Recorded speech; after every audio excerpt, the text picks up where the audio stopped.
நண்பர்கள் அனைவருக்கும் என்னுடைய அன்பான பணிவான வணக்கம். என் பெயர் தோழமையில இணைந்து செயல்படுவதால் நான் பெற்றுக்கொள்ளக்கூடிய அனுபவம் தம்பு நம்பிக்கையாலும் இன்னைக்கு ஒரே ஒரு நாள் நான் குடிக்கல, தெளிவா, மன நிறைவா, அமைதியா வாழ என்னாலான எல்லா முயற்சிகளையும் செய்து கொண்டிருக்கின்றேன். நண்பர் தேவா குறிப்பிட்டது போல கோயம்புத்தூர் ஒருங்கிணைப்பு மனசாட்சியின் தீர்மானத்தின் 24 hours a day அப்படின்ற புத்தகத்துல இருந்து ஒவ்வொரு நாளும் ஒவ்வொரு பக்கமாக எடுத்து வாசிச்சு விளக்கம் பார்த்து கலந்தாய்வு செய்து இந்த கூட்டத்தை நடத்தி கொண்டிருக்கின்றோம். அதன் தொடர்ச்சியாக இன்றைக்கு நாம அடைந்திருக்கிற பக்கம் செப்டம்பர் மாதம் 3ஆம் நாள். முதல்ல செப்டம்பர் மாதம் 3ஆம் நாளுக்கான கடந்து செல்வோம். இந்த சிந்தனையை வாசிப்பதற்கு நண்பர் தேவா அவர்களை அன்போட பணியோடு அழைக்கிறேன். செப்டம்பர் 3 பிளீஸ் வாசிங்க தேவா. September 3. Thank you thank you thank you thank you sir. 24 மணிக்கு இன்றைய சிந்தனை. தோழமையில் புதிதாக இணைய வருபவர்களுக்கு நேசமும் நட்பும் நிறைந்த கரங்கள் நீட்டுங்கள். அவர்கள் நலமடைய விரும்பினால் அவர்களுக்கு பணி செய்ய எந்த எல்லைக்கும் செல்ல தயாராக இருப்பதாக கூறுங்கள். யார் எதிர்த்தாலும் கருத்து அவர்கள் உள்ளத்தில் ஆழமாக வேரூன்றச் செய்யுங்கள். சக மனிதர்களை சார்ந்து வாழ்வதை நிறுத்தி இறையர் பேராற்றலை சார்ந்து வாழ்வதற்கு முன்னுரிமை கொடுத்து வாழ ஆலோசனை கூறுங்கள். இப்பொழுது வேலையிலும் மது அருந்துவதை அவர்களால் தள்ளி வைக்க முடியும். ஆதரவு இல்லையெனில் ஒரு குடிநோயின் பாதிப்புகளில் இருந்து மீண்டு வர முடியாதென எந்த ஒரு குடிநோயாளியின் கருதாத இருக்கட்டும். ஒரு குடிநோயாளி என்ற ஒன்றை பொறுத்து மட்டுமே அமையும். புதிய நண்பர்கள் கூறும் சமாதானங்களை நான் அறிந்து கொள்கின்றேனா? தியானம். இறையருள் பேராற்றலை சார்ந்து வாழ்வது ஆன்மீக வாழ்வு ஆகும். ஆன்மீக வாழ்வு வாழ நான் ஏற்றுக்கொண்டாக வேண்டும். இறையருள் பேராற்றல் என்னை சுற்றி வாழும் உயிருள்ள அனைத்தையும் இயக்குகின்றது. இந்த மறை உண்மையை உணர வைக்கும் மனசாட்சியை நான் மறந்துவிடக்கூடாது. ஒரு தாயின் அரவணைப்பில் உள்ள குழந்தை போல் இறையர் பேராற்றல் அவளை துன்பம், சோர்வு, ஆசை, பகைமை, தளர்ச்சி, தலைவலி போன்ற எல்லா கட்டுகளிலும் இருந்தும் இறையர் பேராற்றல் என்னை விடுவிக்கும். இவ்வுலக தொல்லைகளில் இருந்து என் பார்வையை விலக்கி கவனித்து நான் பார்க்க வேண்டும். சர்வகாலமும் மனிதரிடம் உள்ள நல்லதை மட்டுமே பார்க்க நான் முயற்சி செய்ய வேண்டும். என்னை சுற்றி வாழும் உயிர்களில் புறத்தோற்றத்தை கடந்து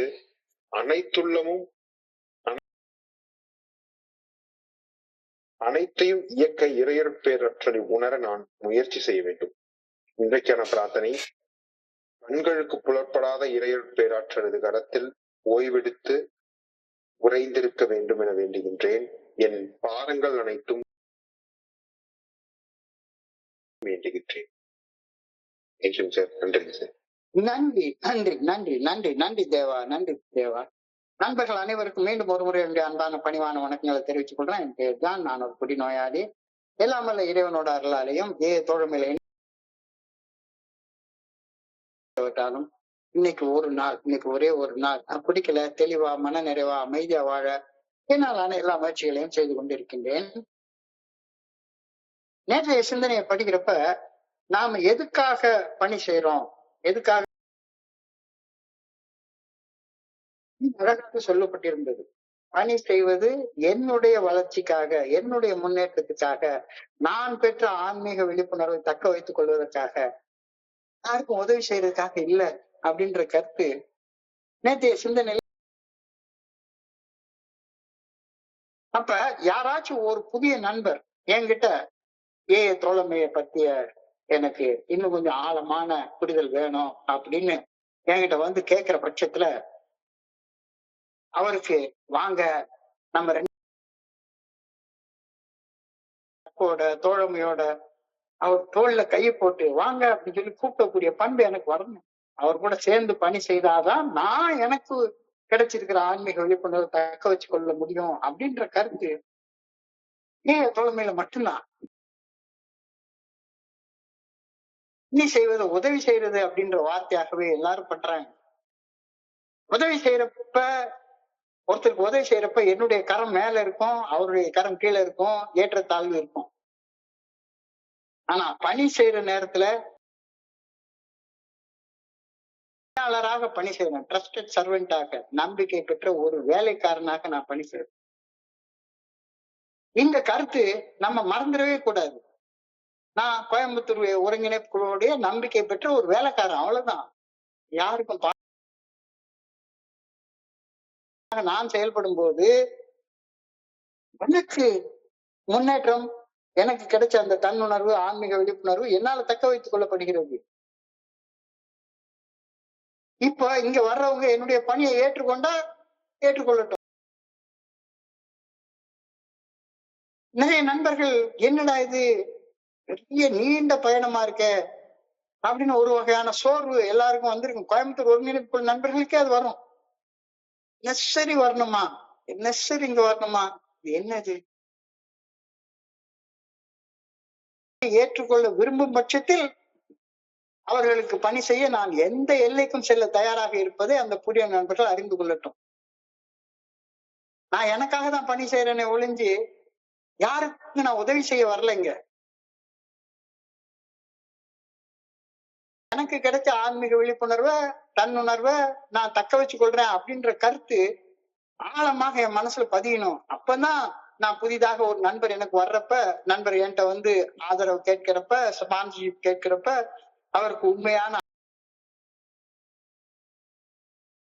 அவங்க என்னுடைய ஸ்பான்சர்ஷிப் ஏற்றுக்கொள்ற பட்சத்துல அவங்க கூட எந்த எல்லைக்கு போறதுக்கு நான் தயாராக இருப்பேன், இந்த எல்லைக்கு போறதுக்குலாம் தயாராக இருக்கிறேன் அப்படின்ற கருத்து இன்னைக்கு சிந்தனையோடைய முதல் வார்த்தையாக சொல்லப்பட்டிருக்கிறது.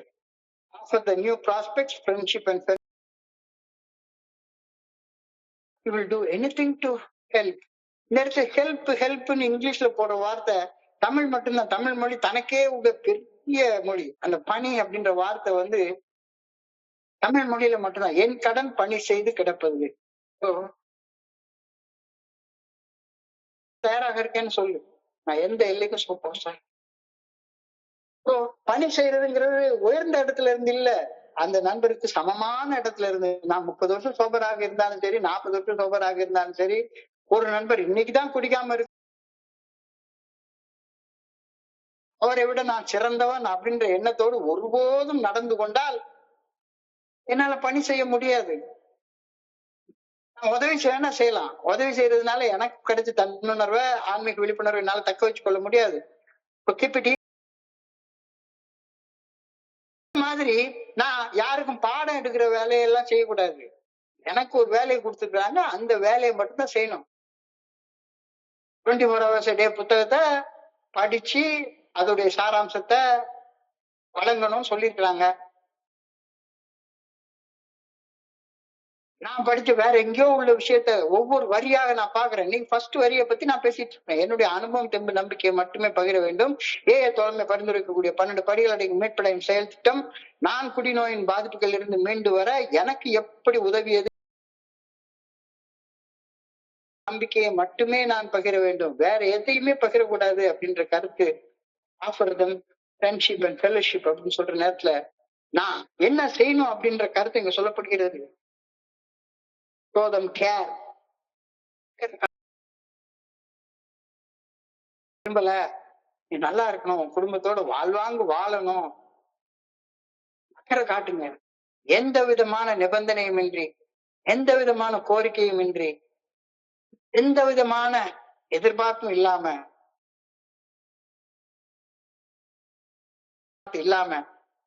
என்னுடைய நேரத்தை நான் கொடுக்கணும். மேபி இங்க இருக்கிற எல்லாருக்கும் அது சாத்தியப்படாம இருக்கலாம், எல்லாருக்கும் சாத்தியப்படாம இருக்கலாம். எல்லாரும் 40 வயசு, 35 வயசு, 50 வயசு அந்த இடத்துல இருக்கிற நேரத்துல இன்னமும் குடும்பத்தை செட்டில் பண்ண வேண்டியது, பிள்ளைகளுக்கு கல்யாணம் பண்ண வேண்டியது, முழு நேரத்தையும் நம்ம கொடுக்க முடியாது. என்ன மாதிரி 70 வயசு ஆளுக்கு வந்து எல்லாத்தையும் முடிச்சாச்சு, இப்ப முழு நேரமும் எனக்கு 24 hours a day தவிர வேற எந்த சிந்தனையும் கிடையாது. என்னால காட்டக்கூடிய அக்கறைய ஒரு 30 வயசு பையனால காட்ட முடியாது. இந்த எண்ணத்தை நாம வளர்த்து கொள்ள முடியும். எந்த விதமான நிபந்தனையும் இன்றி, எந்த விதமான கோரிக்கையும் இன்றி, எந்த விதமான கட்டணமும் இன்றி நேரத்தை செலுத்துங்க, நேரத்தை ஒதுக்குங்க. சரி, பகிர்ந்து நேரத்தை ஒதுக்கிட்டேன், பகிர்ந்து கொண்டுட்டேன். அதுக்கப்புறமா என்ன செய்யறது? ஏன் பகிர்வு எத்தனை நண்பர்கள் கேக்குறாங்க அப்படின்னு நம்பரை எண்ணி பார்த்து உட்கார்ந்து இருக்கிறதா? கூட்டத்துக்கு எத்தனை பேர் வந்திருக்கிறாங்க அப்படின்னு எண்ணி பார்த்து உட்கார்ந்து இருக்கிறதா? இல்ல, ஆர்வத்திற்காக காத்திருங்கள் அப்படின்ற வார்த்தை இன்னைக்கு சொல்லப்பட்டிருக்கு. புதிய நண்பர்களுக்கு போர் அடிச்சிடும், சில நேரத்துல போர் அடிச்சிடும், உண்மையிலே போர் அடிக்கும். என்னடா இது, எப்ப பார்த்தாலும் சிந்தனை பிரார்த்தனை தியானம், சிந்தனை தியானம் பிரார்த்தனை. நான் பகிர்ந்து கொண்டுட்டேன். பகிர்ந்து கொண்டதற்கு அப்புறமாக புதிய நண்பர்கள் என்னுடைய பகிர்வை கேட்டுட்டு மறுபடியும் என்கிட்ட திரும்பி வர்றதுக்கு ஆர்வமாக இருக்காங்களா அப்படின்னு காத்துட்டு இருங்க. ஆர்வமா இல்லைன்னா பரவாயில்ல, அவங்க போகட்டும். அவர்கள் தயார் நிலையை வந்தடையவில்லை காத்திருங்கள் அப்படின்ற கருத்தை நீ சொல்லி பகிர்ந்து கொண்டுட்டேன். அன்புக்கரம் ஆதரவுக்கரம் நீட்டிட்டேன். அவர் புடிச்சுக்க மாட்டேன் அப்படின்னு போய் திரும்ப போய் குடிச்சிட்டு. இன்னைக்கு ஒரு நண்பர் சொன்னாரு, ரொம்ப அழகா வந்தாரு, 1 வருஷம் மெடல் வாங்கினாரு, சம்பாதிக்கிற திறமை உள்ள ஒரு மனுஷன், சம்பாதிக்கிற பணத்தை வச்சு திரும்ப போய் குடிச்சிட்டாரு அப்படின்னா என்ன செய்ய முடியும்? சார், அவர் ட்ரீட்மெண்ட் சென்டர்ல போடலாமா, அங்க போடலாமா, இங்க போடலாமா? இல்ல, நீங்க நட்புக்கரம் நீட்டிட்டீங்க, அன்புக்கரம் நீட்டிட்டீங்க, ஆதரவு கரம் நீட்டிட்டீங்க.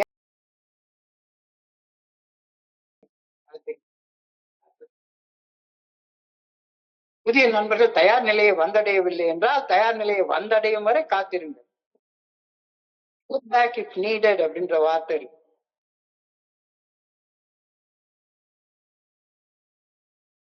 எப்ப பார்த்தாலும் குடிச்சுக்கிட்டே இருக்கிறாரு அப்படின்னு சொன்னா அவர் கொண்டாடிட்டு போய் உட்காந்து பேசி கலையாதீங்க. ட்ரீட்மெண்ட் சென்டர்ல போடலையா, இவ்வளவு பணத்தை எடுத்து ஏற்பாடு பண்ணி வை, அவனுக்கு ட்ரீட்மெண்ட் சென்டர்ல போடுறதுக்கு ஏற்பாடு பண்றதுக்கா நம்ம ஏஐல உட்காந்துருக்கோம்? இல்ல, பின்வாங்குங்க. குடிநோயின் பாதிப்புகளில் இருந்து ஒரு குடிநோயாளி மீட்படைவது வெளிப்புற தீர்வுகளையோ அல்லது மற்றவர்களையோ சார்ந்திருக்கவில்லை என்று ஏஏ தலைமையின் பெரிய புத்தகம் வலியுறுத்தி சொல்லுது. English book 98. குடிநோயின் பாதிப்புகளில் இருந்து ஒரு குடிநோயாளி மீட்படைவது வெளிப்புற தீர்வுகளையோ அல்லது மற்றவர்களையோ மனிதர்களையோ சார்ந்து இருப்பது இல்லவே இல்லை, கொஞ்சம் கூட கிடையாது அப்படின்னு வலியுறுத்தி ஏஏ தலைமையின் பெரிய புத்தகம் ஆங்கில தனது சார்பு நிலையை தனக்குள் திருப்பி தன்னுடைய பாதிப்புகளுக்கு தானே பொறுப்பு என்ற தனிப்பட்ட முறையில் பொறுப்பேற்க முடியாவிட்டால் குடிநோயின் பாதிப்புகளிலிருந்து மீட்படைவது முடியவே முடியாது. தனி மனிதன் தான் தன்னுடைய நோயின் பாதிப்புகளிலிருந்து இன்னொரு நண்பருக்காக நான் பொறுப்பெடுக்க முடியாது. என்னுடைய மீட்படைதலுக்கு தான் நான் பொறுப்பெடுத்துக் கொள்ள முடியும். அந்த பொறுப்போட தான் நான் இந்த ஒவ்வொரு நாள் 9:30 மணிக்கு ஒழுங்கா வந்து உட்கார்ந்து இந்த வேலையை செய்ய முயற்சி பண்ணிட்டு இருக்கேன். குடிநோயின் பாதிப்புகள் இருந்து தீர்வுகளையோ அல்லது வெளிப்புற மனிதர்களையோ சார்ந்து இருப்பதில்லை, கிடையாது. ஒருவர் தனது சார்பு நிலையை தனக்குள்ளேயே திருப்பி தனக்குள்ளா இருக்கக்கூடிய இறையர் பேராட்டின் நல்ல ஒழுங்கான வழிகாட்டு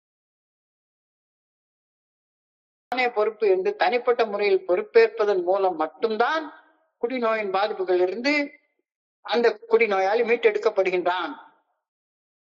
இந்த கருத்து தான் மையமான கருத்து. நான் ஸ்பான்சர் பண்றதுனால யாருமே என்னுடைய ஆணவம் தான் எகிரி போயிட்டு உட்கார்ந்து இருக்கும். நானும் கெட்டு போயிடுவேன், அடுத்தவனையும் கெட்டு போடுவேன். No external excuses. ஒரு குடிநோயாளி அவனுடைய வேலை நிலை, அவனுடைய உறவு நலம் அல்லது பொருளாதார ஒருத்தனை வெளியே எடுக்கவே முடியாது. எனக்கு வேலை கிடைச்சதுக்கு அப்புறமா நான் குடிக்கிறது நிறுத்துவேன், என் பொண்டாட்டி கோச்சிட்டு போய் வீட்டை விட்டு போயிட்டா, டைவர்ஸ் பண்ணிட்டு போயிட்டா, எனக்கு இன்னொரு கல்யாணம் பண்ணாதான் நான் குடியை விட்டு நிறுத்துவேன் இப்படின்னு உட்கார்ந்து நிபந்தனை போட்டு நோ எக்ஸ்டர்னல் எக்ஸ்கியூசஸ். தனிப்பட்ட பொறுப்பு, வீடு, குடும்பம், பொருளாதார நிலை, சேமிப்பு ஆகியவற்றை சார்ந்துதான் என்னுடைய தெளிவு நிலை இருந்தா என்னுடைய மீட்படைதல் தள்ளி போயிட்டே இருக்கும், தள்ளி போயிட்டே இருக்கும். வச்சு குதிரைகளுக்கு முடியாது அப்படின்ற கருத்து ரொம்ப அழகாக ஆழமாக சொல்லப்பட்டிருக்கிறது. நோயாளி மனித சார்பு நிலையை கைவிட்டு தன்னை விட உயர்ந்த சக்தி ஒன்றை உறுதியாக நம்பி நேர்மையாக அகத்தாய்வு செய்து தன்னை தானே சீரமைத்துக் கொள்ளும் போது மட்டும்தான் நிகழவே ஆரம்பிக்குது. எனக்கு வேலை கிடைக்கட்டும், கொண்டாட்டி கிடைக்கட்டும், அது நடக்கட்டும், இது நடக்கட்டும், அது வரைக்கும் நான் குடிச்சுட்டே இருப்பேன். என்கிட்ட நிறைய நண்பர்கள் சொல்லுவாங்க, சார் உங்களுக்கு என்ன சார் 70 வயசு ஆகி போச்சு, வீடை கட்டிட்டீங்க, பிள்ளைக்கு கல்யாணம் பண்ணி கொடுத்துட்டீங்க, அவங்ககிட்ட இருந்து எதிரியும் நீங்க எதிர்பார்க்காம வாழ உங்களுக்கு முடியுது, உங்களை மாதிரி என்னால வாழ முடியாதுல்ல சார் அப்படின்னு சொன்னா, குடிக்கிறது அதுக்கு தீர்வா? குடிக்கிறது அதுக்கு தீர்வா? சொன்னா சரிதான். நான் பொறுமையாக அந்த நண்பர் இதை ஏற்றுக்கொள்றதற்கு, தன்னுடைய நிலைமைக்கு தான் தான் பொறுப்பு அப்படின்னு ஏற்றுக்கொள்ற வரைக்கும் நான் பொறுமையாக இருக்கணும். அவருக்கு உட்கார்ந்து அறிவுரை சொல்லிக்கிட்டே உட்கார்ந்து இருந்தேன்னா வேலைக்கு ஆகாது. ஒரு குடிநோயாளி ஒன்றை, இறைவனை மட்டுமே உறுதியாக நம்பி நேர்மையாக அகத்தாய்வு செய்து தன்னைத்தானே சீரமைத்துக் கொள்ளும் போது மட்டும்தான் குடிநோயின் பாதிப்புகள் இருந்து மீட்படைகிறான். இல்லாட்டி மீட்படைதல் எப்படி சாத்தியப்படும்? சாத்தியப்படவே படாது. அதுதான் இன்னைக்கு into the consciousness of the new prospect that they can get well regardless of anyone else. மனக்குள்ளார இருக்கக்கூடிய அந்த இறையருள் பேராற்றல நம்பி அந்த இறையருள் பேராற்றுடைய நல்ல ஒழுங்கான வழிகாட்டுதலுக்கு பணிந்து செயல்பட்டால் மட்டும் முடியும் அப்படின்ற கருத்தை புதிய நண்பர்கள் ஏற்றுக்கொள்ளணும். ஸ்பான்சர் எல்லாம் எனக்கு ஒண்ணுமே செய்ய மாட்டாரு. யார் எதிர்த்தாலும் எந்த தடை குறுக்கிட்டாலும் குடிநோயின் பாதிப்புகளில் இருந்து தன்னால் மீண்டு வர முடியும் என்ற கருத்து புதிய நண்பர்கள். வேலை என்னால முடியாதுப்பா, உன்னால மட்டும்தான் முடியும், உன்னால் முடியும் தம்பி, தம்பி உனக்குள் இருக்கும் உன்னை நம்பி. ஸ்பான்சர் எல்லாம் ஒரு வேலைக்கு ஆக மாட்டாரு அப்படின்ற கருத்து இன்னைக்கு சிந்தனையில தெளிவா சொல்லப்பட்டிருக்கிறது. முதல்ல மது குடிப்பதை நிறுத்தணும். எனக்கு வேலை இல்ல, என் வேலை போயிடுச்சுது, என் சேவிங்ஸ் எல்லாம் கரைஞ்சு போயிடுச்சுது, என்னுடைய மனைவி என்னைய விட்டுட்டு போயிட்டாங்க, அவங்க திரும்பி வந்ததுக்கு அப்புறம் தான் நான் என்னால குடிக்கிறது நிறுத்த முடியும், திரும்பி கிடைச்சி அந்த வேலை கிடைச்சா மட்டும்தான் என்னால குடிக்கிறது நிறுத்த முடியும் அப்படின்னு யாராவது சொன்னா என்னைக்கு குடிக்கிறது நிறுத்துறது? என்னைக்கு குடிக்கிறது நிறுத்துறது?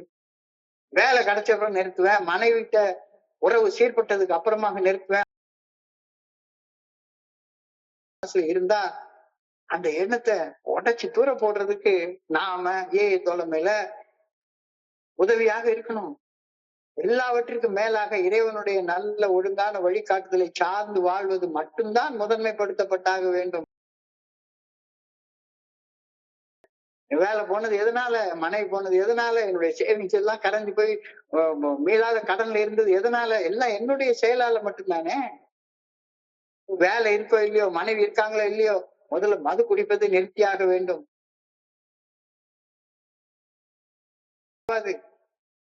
மனைவி வந்ததுக்கு அப்புறமா நான் நிறுத்துவேன் அப்படின்றது வேலைக்கு ஆகாது. மதுவை நிறுத்தி எல்லாமே சரியா வந்துடும். மது குடிக்கிறது நிறுத்தி எல்லாமே சரியா வந்துடும். Job or no job, wife or no wife, they cannot stop drinking as other people ahead of dependence on the good orderly direction of God. இன்னைக்கு சிந்தனையில அழகா சொல்லப்பட்டிருக்கிறது. Job or no job, wife or no wife, the new prospect cannot stop drinking as long as they ahead of the dependence on God. மனிதர்களை நம்பி நம்பி நம்பி நம்பி வாழ்ந்துட்டே இருந்தேன்னா, வேலையை நம்பி, பொண்டாட்டியை நம்பி, அம்மாவை நம்பி, அப்பாவை நம்பி நான் வாழ்ந்துகிட்டு இருந்தேன்னா என் குடும்பம் சரியில்லை, அதனாலதான் நான் குடிக்கிறேன்னு சொல்லிட்டு உள்ளார கடவுள் இருக்கிறார். அந்த கடவுளுடைய நல்ல ஒழுங்கான வழிகாட்டுதலை நம்பி குடிக்காம எல்லாமே சரியா போயிடும். மனைவி இருக்காங்களோ இல்லையோ, வேலை இருக்கோ இல்லையோ, பணம் இருக்கோ இல்லையோ, குடிக்க கூடாது. குடிநோய் சூழ்நிலைகளை விட ஆன்மீக தொடர்பையை சார்ந்துள்ளது என்ற கருத்து தோழமையில உறுதியாக சொல்லப்படுகின்றது. மனிதனை சார்ந்து இல்ல, மனிதனை சார்ந்து இல்ல, இறைவன் பேராற்றலுடைய நல்ல ஒழுங்கான வழிகாட்டுதலை சார்ந்து வாழ்ந்தா மட்டும்தான் குடிநோயின் தோழமை உறுதியாக நம்புகின்றது. ஒரு புற்றுநோயாளி தன்னை விட உயர்ந்த சக்தி தன்னுள் இருந்து தன்னை இயக்குவதை ஏற்று அந்த உயர்ந்த சக்தியின் நல்ல ஒழுங்கான வழிகாட்டுதலுக்கு பணிந்து நடக்காமல் மனிதர்களை சார்ந்திருந்து வாழ்ந்தால் குடிநோயின் பாதிப்பு என்று தோழமை உறுதியாக நம்புகின்றது. இது நம்மளுடைய நடைமுறைக்கு எதிராக இருக்கிற மாதிரியான சிந்தனையாக தோணுது. நம்ம எல்லாருமே இங்க வாங்க, மீட்டிங் வாங்க, சரியா போயிடும், மீட்டிங் வாங்க, சரியா போயிடும், தொடர்ந்து வாங்க, நலம் நிச்சயம், தொடர்ந்து வாங்க, நலம் நிச்சயம். அந்த கடைசி வார்த்தையை மறந்துடுறாங்க. Keep coming back, it works if you work it. If you don't work it, how will it work? தோழமை பரிந்துரைக்கக்கூடிய 12 படிகள் அடங்கி மீட்படையும் செயல் திட்டத்தை வாழ்க்கையாக வாழ்ந்தால் ஆனா வாழாம வெறுமனை தொடர்ந்து வந்துட்டே இருக்கிறது எப்படி வேலை செய்யும்? வாழ்க்கை துணைவை திரும்பி வர்றதோ வரலையோ, பணம் எட்டி வேலை காப்பாத்திக்கிறதோ காப்பாத்தலையோ, அதை சார்ந்து குடிநோயின் பாதிப்புகள்ல இருந்து மீட்படைவது நிகழவே நிகழாது.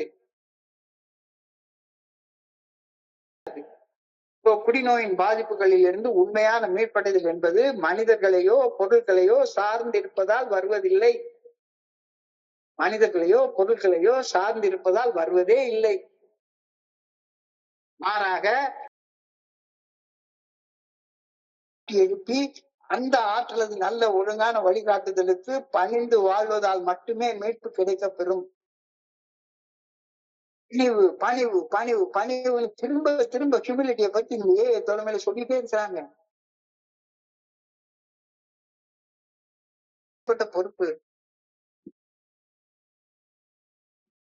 குடிநோயின் பாதிப்புகளில் இருந்து உண்மையான மீட்படைதல் என்பது மனிதர்களையோ பொருட்களையோ சார்ந்திருப்பதில்லை. இந்த கருத்தை எப்படி சார் எப்படி சார் எப்படி சார் இருந்தாதானே. ஆனா ஏன் இந்த நிலைமைக்கு நம்ம வந்தோம்? ஏன் குடிநோயால இவ்வளவு மோசமாக பாதிக்கப்பட்டோம் அப்படின்னா, மனிதர்களையோ பொருட்களையோ சார்ந்து வாழ்ந்ததால தானே இந்த பாதிப்பு நடந்தது. அப்ப அந்த சார்பு தன்மையை விடு. உனக்கும் அப்பாற்பட்ட ஒரு சக்தியுடைய நல்ல ஒழுங்கான வழிகாட்டுதலுக்கு பணிந்து வாழ்வதால் மட்டுமே குடிநோயின் பாதிப்புகள் இருந்து மீட்படைவது சாத்தியப்படும் அப்படின்ற கருத்தை ஏற்றுக்கொள்ள மறுத்தால் நான் பாட்டுக்கு சாக்கு ஒரு நிகழ்வுகள் அல்லது மற்றவர்கள் என்னுடைய சக மனிதர்கள் மீது பழி சுமத்துவது, ஒருவரை மது அருந்தும் பழக்க அடிமைத்தன சுழற்சியில சிக்க வைத்து குடிநோயாளியாக மாற்றுது. கோளாறு, பழக்க அடிமைத்தன கோளாறு, பழக்க அடிமைத்தன கோளாறு, பழக்க அடிமைத்தன சுழற்சி. எதை செஞ்சாலும் சரிதான், அதை அடிக்டிவா செய்ய ஆரம்பிக்கிற, சுதந்திரமா செய்யறது இல்லை, தேர்ந்தெடுத்து செய்யறதே கிடையாது. புற நிகழ்வுகள் அல்லது மற்றவர்கள் 42 வருஷம் சோபர்னு சொல்லிக்கிறான், அடுத்த நண்பர்கள் மேல அசால்ட்டா பழி சுமத்திட்டு போயிட்டே இருக்கிறான். மறுபடியும் அடிக்ஷன்ல இருந்து வெளியே வரவே இல்லை. புற நிகழ்வுகள் அல்லது மற்றவர்கள் சக மனிதர்கள் மீது பழி சுமத்துவது ஒருவரை குடிநோயால பாதிக்கப்படும். ஏன்னா ஒரு முறை குடிநோயாளி வாழ்நாள் முழுக்க குடிநோயாளி, அந்த வாழ்நாள் முழுக்க அந்த குடிநோயின் பாதிப்புகள்ல அடிக்ஷன்ல பாதிக்கப்பட்டே வாழ்ந்து கொண்டிருக்கிறான். Let no alcoholic say that he cannot recover unless back.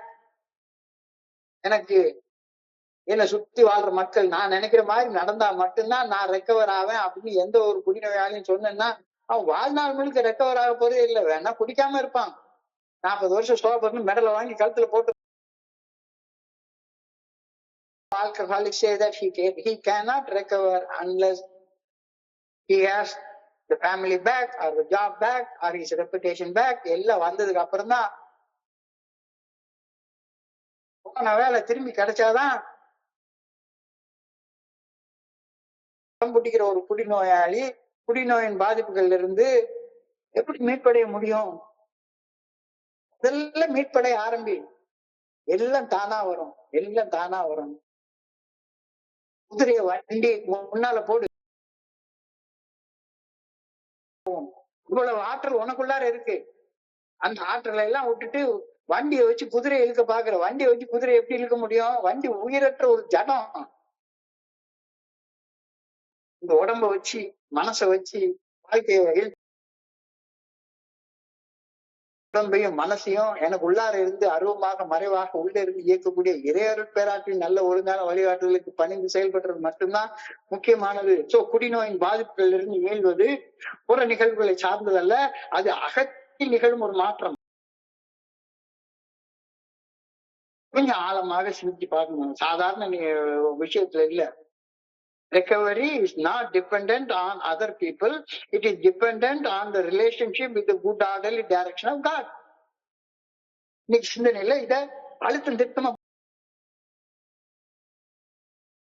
சார்ந்து இருப்பதல்ல, அது அகத்தில் நிகழும் மாற்றத்தை சார்ந்து அமைவது. Recovery is not dependent on other people. It is dependent on the relationship with the good orderly direction of God. இது இல்லாம குடிக்கிறதுக்கு ஆஸ்பத்திரிக்கு போயிருந்த கவர்மெண்ட் ஆஸ்பத்திரியில ஒரு மீட்டிங் ஆரம்பிச்சிருக்கோம், ஏஏ மீட்டிங்.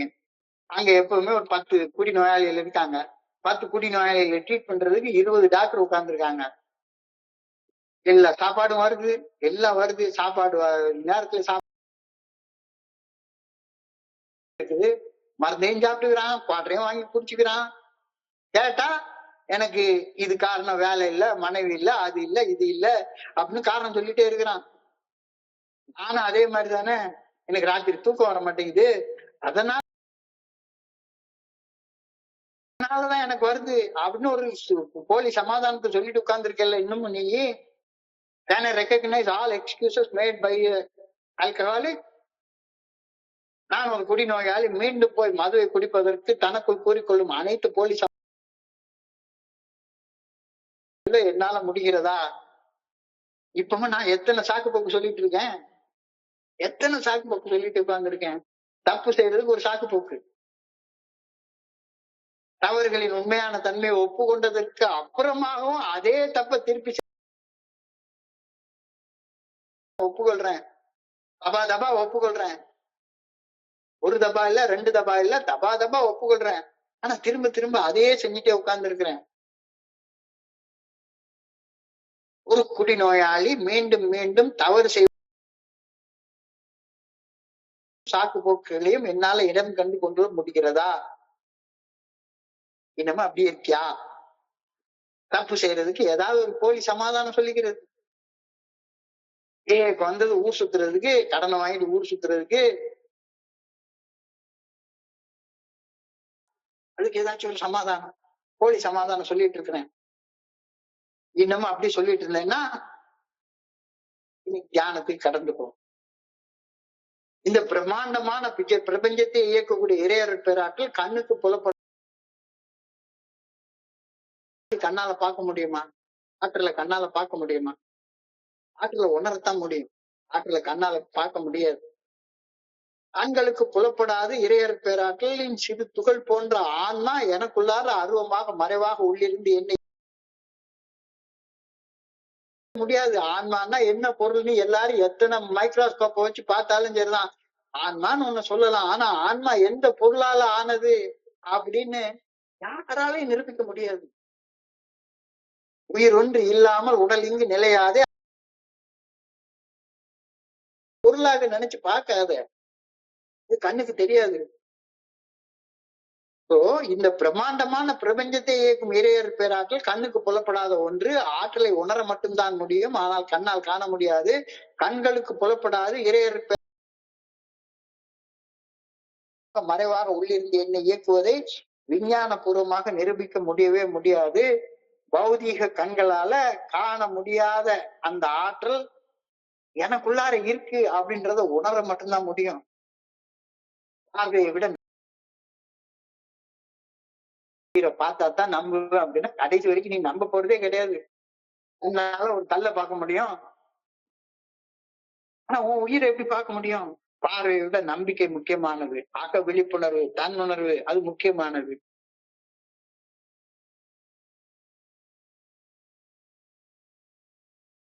இந்த நம்பிக்கை எனக்குள்ளார ஒரு மறைவாக ஒரு ஆன்மா இருந்து என்னை இயக்குகின்றது. நான் உயிரோடு இருக்கேன்.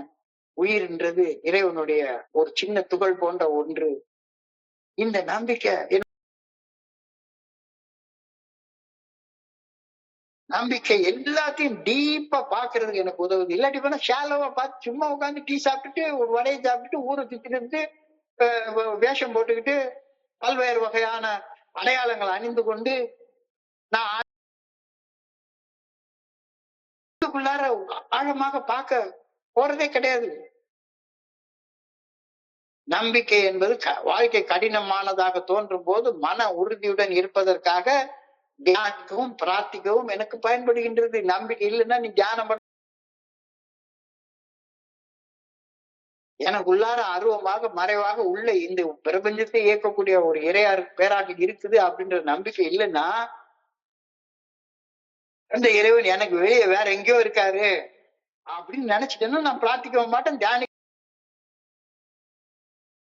மாட்டேன், அடுத்தவனை பிரார்த்திக்க விடவும் மாட்டேன். நிறைய நண்பர்கள் அந்த தவறைதான் பெருசா செஞ்சுட்டே இருக்காங்க. நம்பிக்கை வாழ்க்கை கடினமானதாக தோன்றும் போது உறுதியுடன் இருப்பதற்காக தியானிக்கவும் பிரார்த்திக்கவும் பயன்படுகின்றது. வாழ்க்கை நிகழ்காலத்தில் தொல்லை நிறைந்ததாக தோன்றுகின்றது. எல்லாருக்கும் எத்தனை வருஷம் சோபராக இருந்தாலும் சரிதான், வாழ்க்கை நிகழ்காலத்தில் தொல்லை நிறைந்ததாக தோன்றுகின்றது. காணக்கூடிய தொல்லைகளில் பார்வையை நிலைநிறுத்தினால்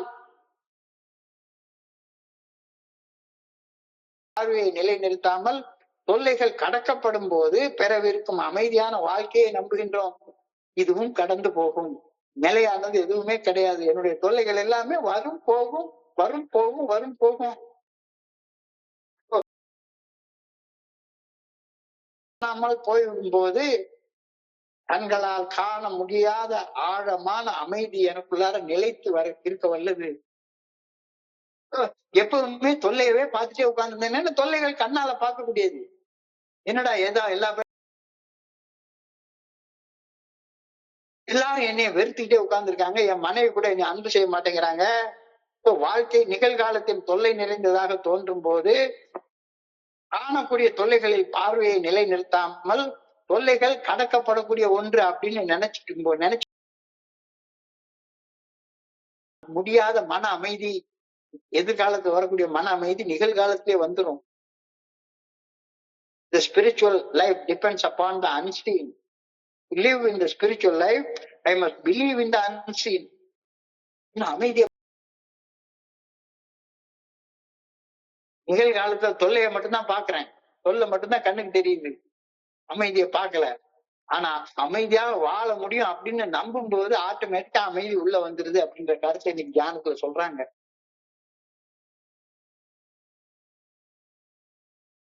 கண்களால் இப்பொழுது காணும் துன்ப துயரம் வலி வேதனை இன்பம் சுகம் எல்லாமே மறைஞ்சு போயிடும், எல்லாமே மறைஞ்சு போயிடும். அனிச்சையா வந்து கொஞ்ச நேரம் இருந்து கடந்து போகக்கூடிய தன்மை உடையவை இன்பம் துன்பம் சுகம் எல்லாமே.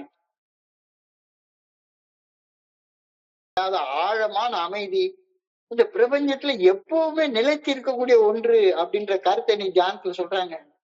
எது நிலைத்து இருக்குது இந்த பிரபஞ்சத்துல? ஆழமான அமைதி, ஆழமான அமைதி. உயிர் உள்ள அனைத்தையும் உயிர் துடிப்புடன் இயக்குகின்றது. இந்த மறை உண்மையை உணர வைக்கும் மனசாட்சியை நான் மறந்து விடவே கூடாது. என்னை சுத்தி இருந்த எல்லாமே எதால இயக்கப்படுகின்றது? ஒரு சாதாரண கல்லுக்குள்ள கண்ணால காண முடியாத ஒரு காற்றுக்குள்ளாரையும் ஆக்சிஜன் இருக்கு, நைட்ரஜன் இருக்கு, ஹைட்ரஜன் இருக்கு, கார்பன் டை ஆக்சைடு இருக்கு. ஒவ்வொன்றுக்கும் ஒவ்வொரு அணு இருக்கு. ஒவ்வொரு அணுக்கும் உள்ளுக்குள்ளார ஒரு இயக்கம் இருக்கு. அந்த இயக்கம் ஒண்ணுக்கு ஒண்ணு வேறுபட்டு இருக்கு. இறையற பேராற்றல் என்னை இயக்குகின்றது. என்னை இயக்கு மட்டுமில்ல, என்னை சுற்றி வாழக்கூடிய உயிருள்ள அனைத்தையும், கல்லுக்குள்ளார கூட ஒரு உயிர் இருக்கு, கல்லுக்குள்ளார கூட ஒரு உயிர் இருக்கு. என்னை சுற்றி வாழும் உயிருள்ள அனைத்தையும் உயிர் துடிப்புடன் இயக்குகின்றது. இந்த மனசு இல்ல, மனசாட்சி கான்சியஸ்ல உனக்கு தெரியும் எல்லாமே இயக்கப்படுகின்றது. எல்லாமே இறையற பேராற்றலால அழகாக இயக்கப்படுகின்றது. அப்படின்ற கருத்தை நீ சொல்றாங்க. சோ அதைத்தான் என்ன வார்த்தையில எழுதுறாங்க, try not to lose consciousness of இறைவன் என்ன உயிரோட வச்சிருக்கிறாரு, என்ன சுத்தி இருக்கிற எல்லாத்தையும் உயிர் துடிப்போட வச்சிருக்கிறாரு. இந்த கான்சியஸ்னஸ், இந்த விழிப்புணர்வை ஒரு நாள் கைவிட்டுறாத, ஒரு நாள் கைவிட்டுறாத. சோ இறையர் பேராற்றின் அன்பில் இழைப்பார்வது முழுமையான பாதுகாப்பையும் எனக்கு அளிக்கின்றது. எப்படி அளிக்கின்றது? ஒரு சின்ன குழந்தை அம்மாவுடைய தோல்ல எவ்வளவு அழகா தூங்குது பாருங்க. இன்னைக்கு ஒரு குடிநோயாளி குடிச்சிட்டு ஹாஸ்பிட்டல் ட்ரீட், ஒரு வயசு குழந்தை, ஒரு வயசு கூட இது முடியலன்னு சொன்னாங்க. இன்னொரு 10 நாள்ல ஒரு வயசு முடிய போகுது. ஆனா அந்த குழந்தை அப்பா இப்படி மோசமா குடும்பத்தை வச்சிருக்கிறாரு அப்படின்லாம் இல்ல. அந்த அம்மாவுடைய தோல்ல ஆழமா நிம்மதியா தன் தாயின் கரங்களில் அமைதியாக இருப்பது போல நானும் இறையர் பேராற்றல் குறித்த புரிதலிலும் அன்பிலும் தஞ்சம் அடைந்து அடைக்கலம் அடைகிறப்ப எனக்கு நிம்மதியா இருக்கு, நிம்மதியா இருக்கு. கடவுள் எனக்கு அம்மா மாதிரி இதை நம்ப தெரியாதுல்ல, நம்ப தெரியாதுல்ல. கவலை கவலை கவலை, பணம் கிடைக்கணும், அது கிடைக்கணும், அது கிடைக்கணும், இது கிடைக்கணும். கவலையை விட்டு ஒழி, அமைதியாக இரு, நீ பாதுகாப்போட இருக்க அப்படின்றத உணர்ந்து கொள். ஒரு சின்ன குழந்தை அம்மாவுடைய தோல்ல அமைதியாக நிம்மதியாக அடைக்கலமாக தூங்குறது போல நீயும் கடவுளுடைய அடைக்கலத்துல தூங்க கத்துக்கோ. கவலைப்படாத, கவலைப்படாத சகோதரா, அமைதியாக இரு, பாதுகாப்பா. of the weight of worry and care, misery and depression, want and woe, painfulness and headache. எப்ப பார்த்தாலும் தலைவலி தலைவலி தலைவலி, மூஞ்சி தூக்கி வச்சுக்கிட்டு துன்பம் தூரம். அந்த ட்ரீட்மெண்ட் சென்டர் அவங்களுக்கு உட்கார்ந்து நான் உட்கார்ந்து வெறுமனா ஆலோசனை சொல்ற மாதிரிதான் இருக்கு, அறிவுரை சொல்ற மாதிரிதான் இருக்கு. ஏன்னா முழுக்க முழுக்க கவலைப்பட்டுக்கிட்டே வாழ்ந்துட்டு இருக்கிறாங்க. உள்ள பிடிக்கல, ஆனா யாரு என்னைய அக்கறை எடுத்துக்கல அப்படின்ற ஒரு எண்ணம், மிஸ்ரி, பரிதாபமான நிலை, டிப்ரெஷன், மன அழுத்தம், ஆசை, குடிக்கணும்ன்ற ஆசை, அதை அனுபவிக்கணும் இதை அனுபவிக்கணும் அப்படின்ற ஆசை, உணர்வு, மயக்க நிலை, வலி, இப்படித்தானே வாழ்ந்து கொண்டிருக்கிறோம், இப்படித்தானே வாழ்ந்து கொண்டிருக்கிறோம். இப்படி வாழ்றதுக்கா நம்ம படைக்கப்பட்டோம், இப்படி வாழ்றதுக்கா நம்ம படைக்கப்பட்டோம். கொஞ்சம் தியானத்துல கவனத்தை குறிச்சு யோசிச்சு பாரு அப்படின்னு சொல்லி பேராற்றின் நல்ல ஒழுங்கான வழிகாட்டுதலை உறுதியாக நம்புவது கவலை மற்றும் சோகம் போன்ற பாரமான உணர்வுகளை போக்க உதவும். வேற எந்த வகையிலையும் கடவுளை உன்னுடைய அம்மா மாதிரி நினைச்சுக்கோ, கடவுள் உன்னுடைய அப்பா மாதிரி நினைச்சு எல்லா கஷ்டத்தையும் நீ அந்த பாதுகாப்புல இருந்து விலகி வந்ததுனாலதான் நீ தானே உருவாக்கி கொண்ட. பற்றுகளை விட்டு விட்டு இறையர் பேராற்றின் நல்ல ஒழுங்கான வழிகாட்டுதலை உறுதியாக நம்புவது கவலை மற்றும் சோகம் போன்ற பாரமான உணர்வுகளை போக்க உதவும். என் மனதை நண்பர்களுடன் பகிர்ந்து கொள்வது, ஊக்கமளிக்கும் வார்த்தைகளை கேட்பது, படிப்பது, வாசிப்பது, இது எல்லாம் அமைதியை கண்டறிவதற்கான வழி. இன்னைக்கு காலையில இருந்து இந்த வார்த்தைகளை படிக்கிற நேரத்துல எவ்வளவு ஒரு அமைதியா இருக்கு தெரியுமா? ஒரு அம்மாவுடைய தோல்ல சின்ன குழந்தை தூங்குறதை இன்னைக்கு பார்த்தேன், கண்ணால பார்த்தேன். அந்த குழந்தைக்கு ஒரு வயசு கூட ஆகல, ஆனா அப்பா ட்ரீட்மெண்ட் சென்டர்ல படுத்து கிடக்குறாரு, கையில ட்ரிப் ஷேரிங் இருக்கு.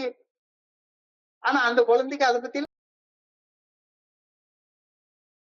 என்னை எப்படியாச்சும் உயிர் காப்பாத்துவாங்க அப்படின்ற நிம்மதியில அழகா தூங்குது, அழகா தூங்குது. பற்றுக்களை விட்டு விட்டு இறையர் பேராற்றின் நல்ல ஒழுங்கான வழிகாட்டுதலை உறுதியாக நம்புவது கவலை மற்றும் சோகம் போன்ற பாரமான உணர்வுகளை போக்க உதவும்.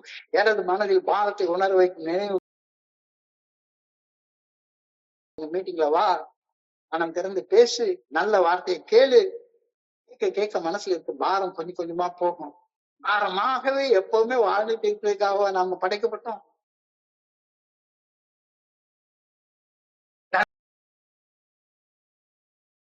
இருக்கக்கூடிய பாரத்தை பகிர்ந்து கொள், அமைதியான வார்த்தையை வாசி, மனசுக்கு ஓய்வு கொடு, மனசுக்கு ஓய்வு கொடு. ஒரு ஒரு 1/4 மணி நேரமாச்சும் மீட்டிங் முடிஞ்ச உடனே 1/4 மணி நேரமாச்சும் எதையும் சிந்தி கொஞ்ச நேரம் மனசுக்கு ஓய்வு கொடுத்து பாரு. அதான் சர்வ காலமும் எதையாவது யோசிச்சு யோசிச்சு யோசிச்சு யோசிச்சு கவலைப்பட்டுட்டே உட்கார்ந்து இருக்கிறது. Lift up your eyes from earth's troubles and view the glory of the unseen God. அண்ணாந்து பாரு, அண்ணாந்து பாரு. இவ்வளவு பெரிய பிரம்மாண்டமான பிரபஞ்சத்தை படைச்ச இறைவன் என்னையும் படைச்சு எனக்குள்ளார இருக்கிறார் அப்படின்ற உணர்வு உனக்கு வந்துருச்சுதானா கவலை எல்லாம் பறந்து போயிடாதா? Lift up your eyes from the earth's trouble direction of God. உலக தொல்லைகளிலிருந்து என் பார்வையை உயர்த்தி இறையறுக்கிறார்கள் நல்ல ஒழுங்கான வழிகாட்டுதலின் மாட்சிமையை கூர்ந்து கவனித்தால் உனக்கு என்ன தொல்லை இருக்கு? சதா சர்வ காலமும் என் சக மனிதர்களும் உள்ள நல்ல எனக்கு கெட்டது மட்டும்தானே கணக்கு தெரியுது. இவன் கெட்டவன் சரிதான். ஒரு 3 மாசம் பழகுனா போதும், அப்புறமா சண்டை வந்து. ஒரு 3 மாசம் ஒரு குரூப்புக்கு போனேன்னா அதுக்கப்புறமா சண்டை வந்துடும். சரியில்லை, இந்த குரூப் சரியில்லை. சதா சர்வ காலமும் என் சக மனிதர்களிடம் கெட்டதை மட்டுமே பாக்குறேன். இன்னைக்கு இதுல சொல்லியிருக்கு, சதா சர்வ காலமும் சக மனிதர்களிடம் உள்ள நல்லதை மட்டுமே பார்க்க நான் முயற்சி செய்ய வேண்டும். என்னை சுற்றி வாழும் உயிர்களின் புறத்தோற்றத்தை கடந்து அனைத்து உணர மட்டுமே நான் செய்ய. எல்லாத்துக்குள்ள ஒரு மண் புழுக்குள்ளார கூட கடவுளுடைய ஆற்றல் செயல்பட்டு கொண்டிருக்கிறது. Each day try to see more good in people,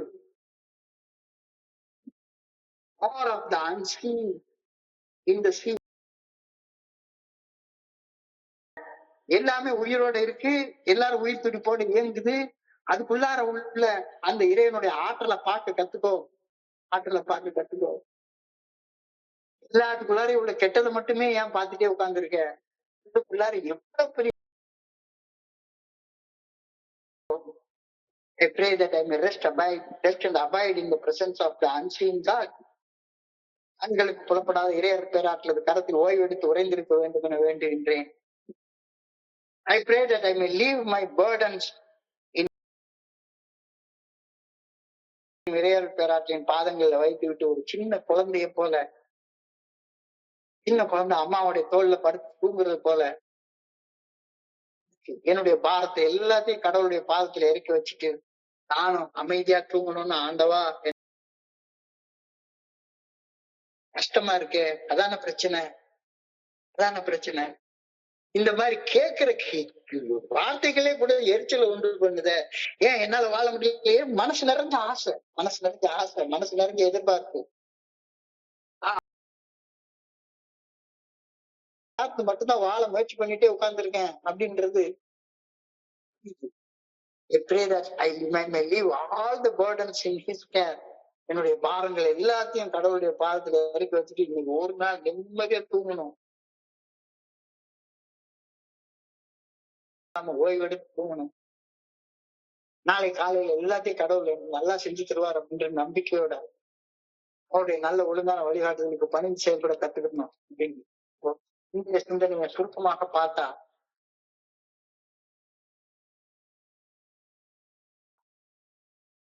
மாட்டேன்னு சொல்ல offer the new prospects, friendship and fellowship. Tell them that if they want to get well, you go to any length. என்ன வேணா உனக்கு செய்யறேன்ப்பா, என்ன வேணா.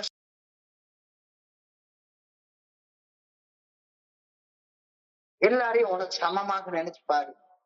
நான் ரொம்ப பெரிய ஆளு அப்படின்ற நினைப்பு வேண்டாம். என்கிட்ட பணி செய்ய கேட்கும் கீழே போயிடுவேன், வீணா போயிடுவேன். இப்ப அவங்களுக்கு நான் அறிவுரை சொல்லவோ ஆலோசனை சொல்லவோ, நான் செய்யாத எதையோ ஒண்ணு செய்யணும்னு சொல்லவோ கூடாது. என்னுடைய அனுபவம் தெம்பு நம்பிக்கையை மட்டுமே பகிர வேண்டும். அவங்க அந்த நண்பர்கள் மீது அக்கறை காட்ட வேண்டும். கொண்டதுக்கு அப்புறமாகவும் அந்த நண்பர் போய் குடிச்சிட்டு வந்தாருன்னா என்ன செய்யறது? பகிர்ந்து கொண்டதுக்கு அப்புறமாவும் அந்த நண்பர் போய் ஒரு ராத்திரி உட்கார்ந்து போன் பிக்சர் பார்த்துட்டே உட்கார்ந்து இருந்தானா என்ன செய்யறது? அந்த புதிய நண்பர்கள் நல்ல அவர்கள் தயார் நிலையை வந்தடையவில்லை என்றால் தயார் நிலையை வந்தடையும் வரை காத்திரு. தயார் நிலையை வந்தடையாம உன்னைய பிடிச்சி ரொம்ப இது பண்ணிட்டே இருக்காங்க அப்படின்னு சொன்னா, மச்சி மச்சி மச்சி ஏதாச்சும் ஒரு கேட்டாங்கன்னா சம்பாதிக்கிறதுக்கு வழி கேட்டு நச்சரிச்சுக்கிட்டே உட்கார்ந்து இருந்தாங்க அப்படின்னு சொன்னா, தேவைப்பட்டால் அவங்ககிட்ட இருந்து பின் வாங்கிடு. பணி செய்ய நான் தயாரா இருக்கேன், பணியை ஏற்றுக்கொள்ள அவன் தயாராக இல்லைன்னா அவனை விட்டு விலகிடு, அவனை விட்டு விலகிடு. இருந்து ஒரு குடிநோயாளி மீட்படைவது வெளிப்புற தீர்வுகளையோ அல்லது மனிதர்களையோ சார்ந்ததில்லை என்று ஏஏ தோழமையின் பெரிய புத்தகம் வலியுறுத்தி சொல்லுது. சார்பு நிலையை தனக்குள் திருப்பி தனது பாதிப்புகளுக்கு தானே பொறுப்பு என்று ஒரு தனி மனிதன் என்னைக்கு பொறுப்பு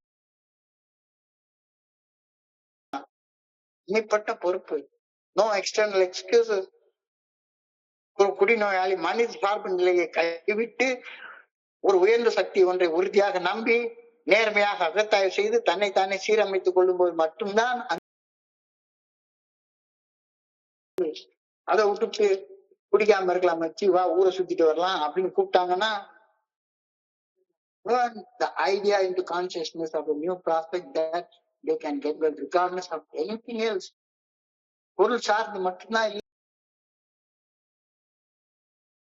குடிநோயின் பாதிப்புகள் இருந்து தன்னால் மீண்டு வர முடியும் என்ற கருத்து புதியவர்கள் மத்தியில இது பண்ணணும். இருக்கோ இல்லையோ, மனைவி இருக்காங்களோ இல்லையோ, முதல்ல நான் நல்ல வாழ்றதுதான் முக்கியம்னு அந்த குடிநோயாளி நம்பணும்.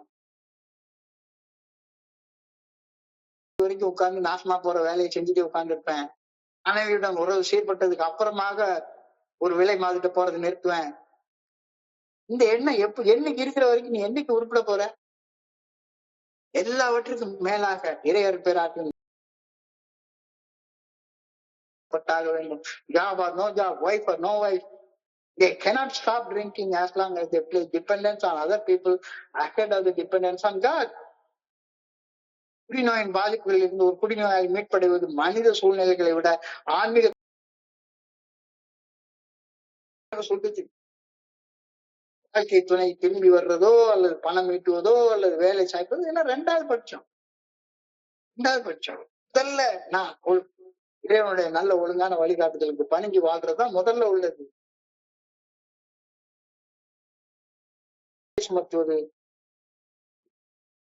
வேண்டவே வேண்டாம். Recovery is not dependent on other people. It is dependent on the relationship of God only. இன்னமும் நான் உட்கார்ந்து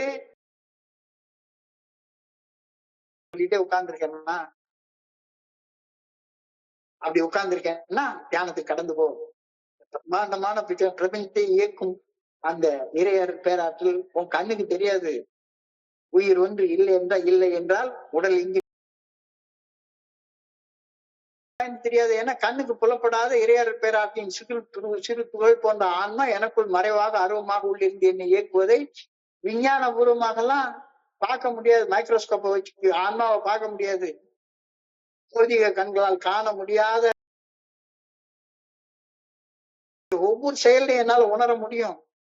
பார்வையை விட நம்பிக்கை மேலானது, விழிப்புணர்வு, தன்னுணர்வு எல்லாத்தையும் விட மேலானது. நிலையான கண்ணோட்டம் இருக்கணும். நம்பிக்கை என்னை எல்லாத்திலையும் ஆழமாக உற்று பார்க்க உதவுகின்றது. தோன்றும் போது மன உறுதியுடன் இருப்பதற்காக அந்த மூணு புனிதமான இடத்துல உட்கார்ந்து புனிதமான மௌனத்துல தியானிக்கவும் பிரார்த்திக்கவும் எனக்கு உதவி செய்து. Spiritual life depends upon the unseen. Live in the we need to believe in the unseen. கண்ணுக்கு புலப்படாதது. என் தொல்லை மட்டும்தான் கண்ணுக்கு தெரியுது. அன்றாட எழுந்த உடனே ஜிங்கு ஜிங்கு ஜிங்கு ஜிங்குன்னு என்ன ஆகுது? தொல்லைதான் கண்ணுக்கு முன்னால உட்காந்து ஜிங்கு ஜிங்குன்னு ஆடிட்டே உட்கார்ந்து இருக்குது. கண்ணுக்கு தெரியுது. ஆனா கண்ணுக்கு தெரியாத ஒண்ணு நம்பும் போது கண்ணுக்கு முன்னால தெரியுறது எல்லாமே கடந்து போய் மறைஞ்சு போயிடும் அப்படின்ற கருத்து இன்னைக்கு தெளிவாக சொல்லப்பட்டிருக்கு. Try not to lose consciousness of the God Spirit in me and in others. சிறு குழந்தை தன்னுடைய தாயின் கைகளில் அமைதியாக இருப்பது போல நானும் இறையர் பேராற்றின் கரங்கள்ல கவலையை விட்டுட்டு அமைதியாக பாதுகாப்பா இருக்கிறத உணரணும். God will relieve of me of the weight of worry and care, misery and depression, want and woe. எப்ப பார்த்தாலும் சரிதான் கவலை, யாருமே என்னை கவனிக்கல அப்படின்னு புலம்பல், எப்ப பார்த்தாலும் பரிதாபமான ஒரு நிலை, ஒரு மன அழுத்தம், ஆசையால வர்ற துன்பம், அதால உருவாகக்கூடிய மயக்கம், ஆசையால என்னையா வாழ்க்கை வாழ்ந்துட்டே இருக்கீங்க? பற்றுக்களை விட்டு விட்டு இறையர் பேராற்றின் நல்ல ஒழுங்கான வழிகாட்டுதலை உறுதியாக நம்பி கவலை மற்றும் சோகம் போகிய பாரமான உணர்வுகளை போக்க, அதுக்குதானே ஏஐக்கு வர்றோம், இங்க வந்து புலம்புறதுக்கு வர்றோம். இப்பவும் உனக்கு பாரமா இருந்தா பாரத்தை பகிர்ந்து கொள், பாரம் போயிடும். அமைதியான வார்த்தையை வாசி, பாரம் போயிடும். உன் மனசுக்கு கொஞ்சோண்டு ஓய்வு கொடு. சதா சர்வகாலம் என்னத்தையாச்சும் நினைச்சு கவலைப்பட்டுட்டே உட்கார்ந்து இருந்தேன்னா from the earth troubles and view the glory of the unseen God.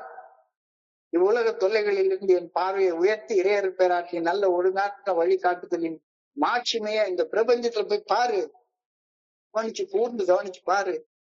அதான் இவன் சரியில்லை, அவன் சரியில்லை, இது சரியில்லை, அது சரியில்லை, இந்த ஊர் சரியில்லை, நாடு சரியில்லை, அது சரியில்லை, இது சரியில்லை, சதா சர்வ காலம் என் சக மனிதர்களுடைய குற்றம் கண்டுபிடிக்கிறத விட்டுட்டு சதா சர்வ காலம் என் சக மனிதர்களிடம் உள்ள நல்லதை மட்டுமே பார்க்க பழக முயற்சி செய்ய வேண்டும். அனைத்தினுள்ளும் அருவமாக இருந்து அனைத்தையும் இயக்கும் இறையர் பேராற்றை உணர நான் முயற்சி செய்ய வேண்டும். Each day try to see more in people, more good in people, more of the unseen in the seen. ஒரு மனுஷனை கடவுளை பாக்குறோமா? நம்ம ஊர்ல மட்டும்தான் ஒரு பழக்கம் உண்டு, சின்ன குழந்தைய கூட கை எடுத்து கும்பிடுவோம். அந்த குழந்தையோட உடம்ப கும்பிடுறது இல்ல, குழந்தைக்குள்ளார அருவமாக மறைவாக இருந்து இருக்கக்கூடிய இறைவனை கும்பிடுறோம்.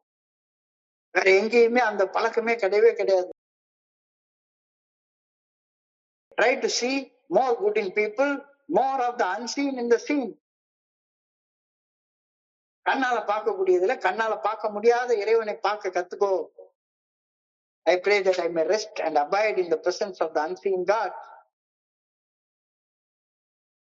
விரைந்திருக்க வேண்டும் என வேண்டுகின்றேன். I pray that I may leave my burdens in His care. என் பாரங்கள், மனசுல பாரங்கள், கவலைகள், பரிதாப நிலை எல்லாத்தையும் இன்னைக்கு ஒரு நாள் விட்டு, இன்னைக்கு மீட்டிங் முடிஞ்ச உடனே உட்கார்ந்து வேற எதுவுமே கண்ணை மூடி உடம்பு அசைக்காம ஒரு இடத்துல உட்கார்ந்து எனக்குள்ளார இருக்கக்கூடிய கண்ணுக்கு புலப்படாத அந்த இறையர் பேராட்டுல உணர்வதற்கு ஒரு முயற்சி செஞ்சுட்டு படுத்து தூங்குங்க. என் பாரங்கள் அனைத்தையும் இறையர் பேராட்டின் பாதங்களில் வைத்து விட்டு பணியோடு வேண்டிக் கொள்கிறேன். இந்த பிரேயரோட இன்னைக்கு சிந்தனை முடிவடைகிறது. இன்றைய சிந்தனையை பதிகிறப்ப என் மனதை கடன் சென்ற சிந்தனைகளை உங்களோட பகிர்ந்து கொள்ள இந்த நல்ல வாய்ப்பு உருவாக்கி கொடுத்த இந்த குழுவிற்கு மிக பணிவான நன்றிகளை தெரிவித்துக் கொள்றேன். இதுவரைக்கும் பொறுமையாக கேட்ட ஒவ்வொரு நண்பருக்கும் என்னுடைய பணிவான நன்றிகள் பணியோடு வேண்டிக் கொள்கின்றேன். நன்றி, நன்றி, நன்றி, நன்றி, நன்றி, நன்றி. வாழ்க வளமுடன்.